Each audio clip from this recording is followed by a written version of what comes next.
ஓம் சக்தி.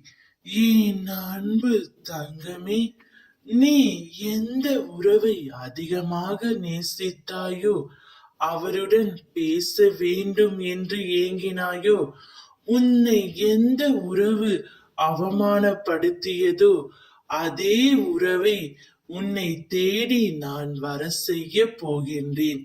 இது மதுரை மீனாட்சி அம்மனின் சத்திய வாக்கு. வாழ்க்கையில் இன்பமும் துன்பமும் இரு சாயல்கள் உள்ளது. இன்பத்தில் சிரிப்பும் துன்பத்தில் கஷ்டமும் தெரிகின்றது. இரண்டையும் சமமாக எடுத்துக்கொள்ளும் பக்குவம் உன்னிடம் வந்தால்தான் வாழ்க்கையில் மனம் தளராது பயணிக்க முடியும்.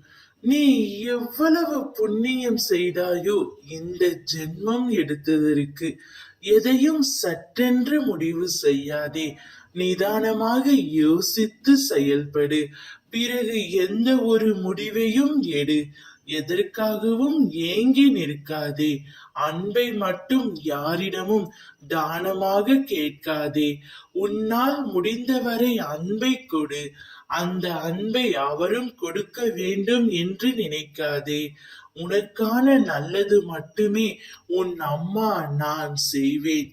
நீ விரும்பியவரே உன்னை தேடி வருவார். நீ அவர்களுடன் மகிழ்ச்சியாக சந்தோஷமாக வாழத்தான் போகின்றாய். அதை உன் அம்மா நான் பார்த்து சந்தோஷப்பட போகின்றேன். நீ ஜெயமாக எல்லா செல்வ வளம் பெற்று சீரும் சிறப்புமாய் சுபிக்ஷமாய் வாழ்வை வாழப் போகின்றாய்.